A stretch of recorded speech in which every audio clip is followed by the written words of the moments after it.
এই মুহূর্তে গোটা ভারতের যেটা অত্যন্ত আলোচিত এবং চর্চিত বিষয় সেটা হচ্ছে দেশের উত্তর পূর্বাঞ্চলের রাজ্য মণিপুর।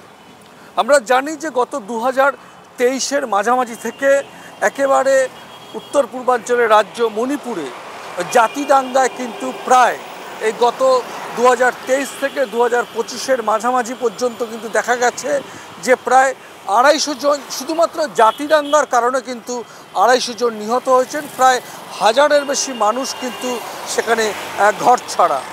সেই জায়গায় দাঁড়িয়ে চলতি বছরের ফেব্রুয়ারির মাঝামাঝিতে সেখানকার যে উত্তর পূর্বাঞ্চলের রাজ্য মণিপুরের যে মুখ্যমন্ত্রী বীরেন সিং কিন্তু শেষ পর্যন্ত পদত্যাগ করতে বাধ্য হয়েছিলেন এবং সেখানকার রাজ্যপাল অজয় কুমার ভাল্লা তারই নেতৃত্বে কিন্তু সেখানকার এই মুহূর্তে রাজ্য প্রশাসন চলছে রাষ্ট্রপতি শাসনের মধ্য দিয়ে।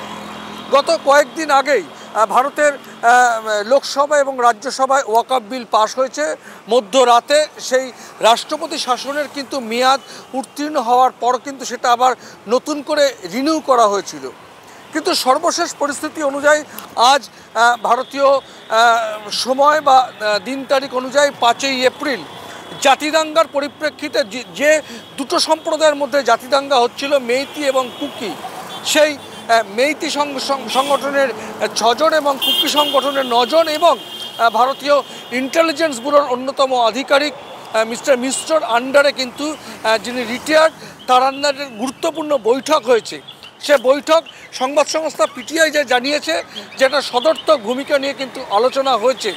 শেষ পর্যন্ত সেখানে শান্তি ফিরে আসে কিনা বা সাধারণ মানুষের জীবনযাত্রা সহজলভ্য হয় কিনা সে নিয়ে কিন্তু গুরুত্বপূর্ণ বৈঠক হয়েছে।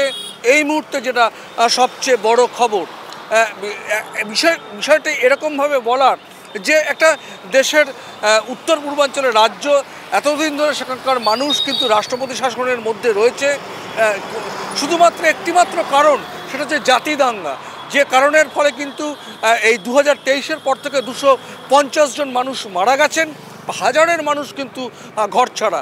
সেই জায়গায় দাঁড়িয়ে যেই শুধুমাত্র জাতিদাঙ্গার কারণে যে হয়েছিল সেই জাতিদাঙ্গার প্রতিনিধিরা কিন্তু শেষ পর্যন্ত সেখানে শান্তি ফিরিয়ে আনার ক্ষেত্রে সরকার পক্ষে আলোচনায় বসেছে এবং এখনও পর্যন্ত সেখানে কিন্তু আর্মির যে নিয়ম আইন, আর্ম ফোর্সের যে আইন সেটা কিন্তু এই মুহূর্তে বলবৎ রয়েছে। শুধু প্রাসঙ্গিক এবং সদর্থক যেটা বিষয় সেটা হচ্ছে যে এই জাতিদাঙ্গায় যারা নিয়োজিত ছিল মেইতি এবং কুকি সম্প্রদায়ের মানুষ, তারা কিন্তু সরকার পক্ষের সঙ্গে আলোচনায় বসেছে। Paramashis Ghosh, RTV international, Kolkata.